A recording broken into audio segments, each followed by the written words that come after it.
Et bonjour à tous, c'est Théo pour théobouzige.fr. Aujourd'hui, je vais vous parler des différentes caméras que j'utilise pour YouTube. Alors oui, je vois déjà arriver certains qui vont me dire dans les commentaires qu'il n'y a pas besoin de 36 000 caméras pour faire des vidéos sur YouTube. Eh bien si, détrompez-vous, puisque ça va vraiment dépendre du rendu final de votre vidéo, du contenu que vous voulez filmer et de la thématique que vous allez aborder. Puisque quelqu'un qui va filmer notamment des macros sur des détails comme ceux qui déballent notamment de l'high-tech, on va pas avoir besoin du même capteur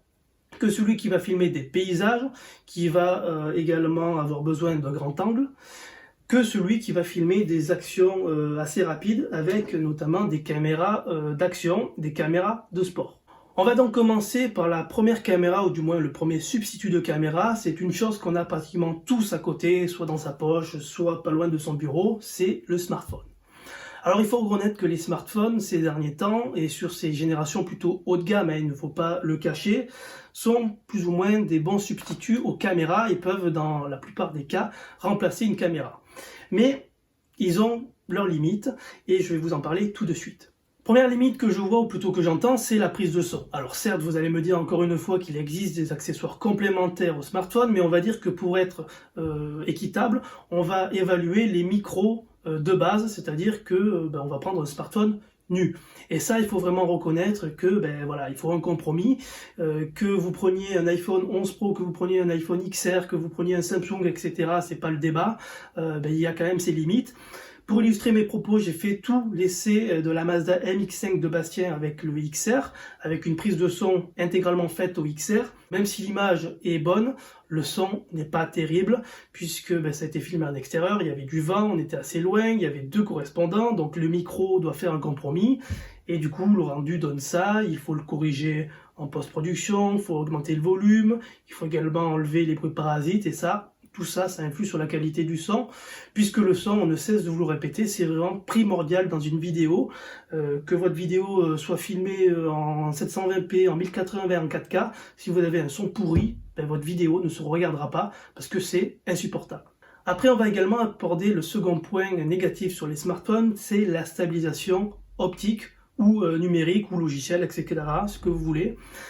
Les dernières vidéos que j'ai faites sont filmées intégralement, notamment sur les RCZ RA7 avec l'iPhone 11 Pro de mon caméraman. Le 11 Pro, pour rappel, est quand même un téléphone à 1500 €.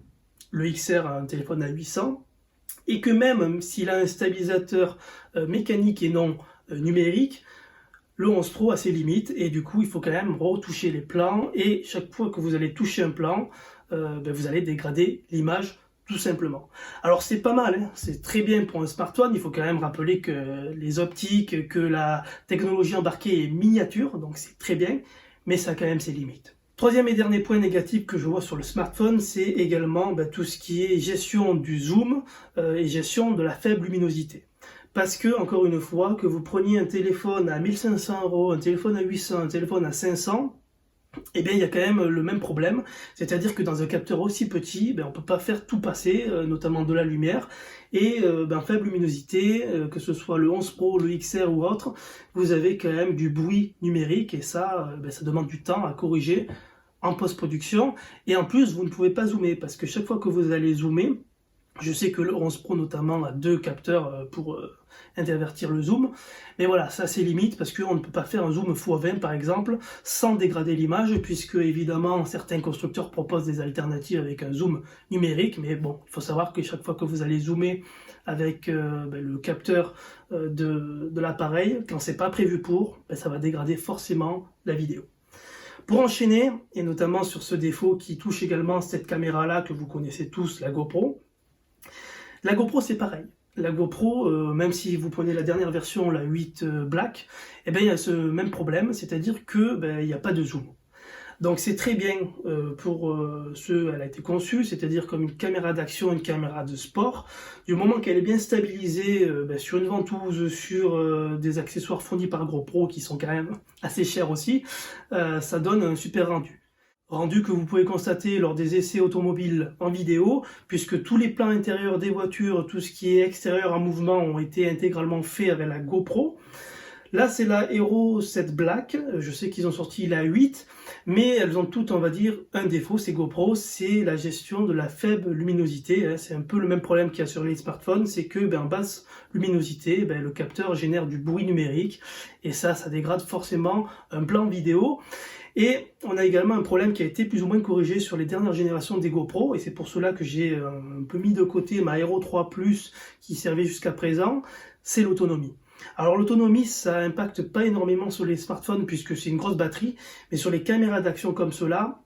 avoir une autonomie de 3 heures, c'est assez limite. Il faut toujours se trimballer avec des batteries de secours, avec des chargeurs rapides allume-cigare ou sur batterie externe, et ça, c'est pas vraiment optimal. On enchaîne sur la troisième caméra, ou du moins substitut de caméra que j'utilisais jusqu'à présent, jusqu'au passage en fait à la 4K, c'est mon Sony Nex 5N. C'était réellement mon premier gros investissement, puisque jusqu'à présent en fait je faisais des vidéos en 720p, je suis passé à la 1080, donc j'ai opté pour celui-là. J'ai opté également pour ce format-là parce que, comme vous pouvez le constater, c'est un format assez compact, donc pour l'embarquer un peu de partout c'est bien, mais ça a ses limites. La première limite que je vois, c'est que c'est un hybride,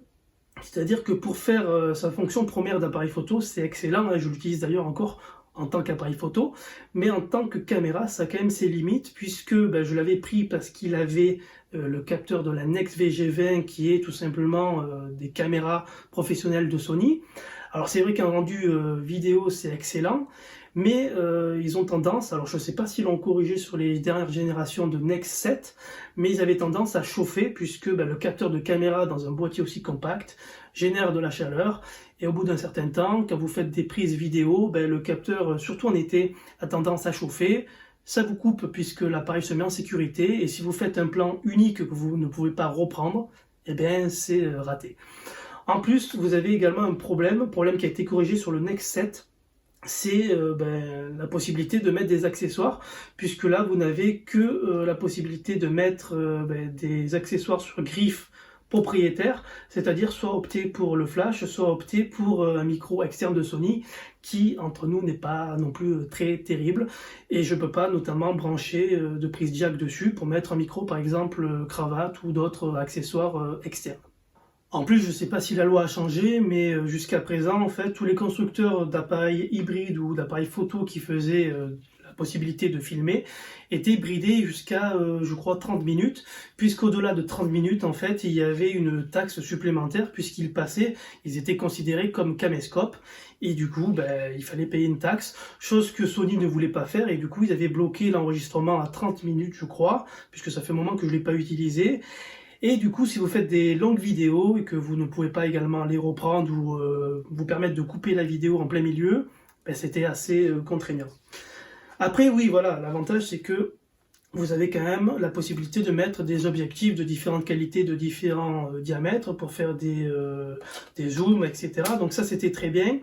Mais encore une fois, voilà, ça avait quand même ses limites. Et on va enchaîner sur la dernière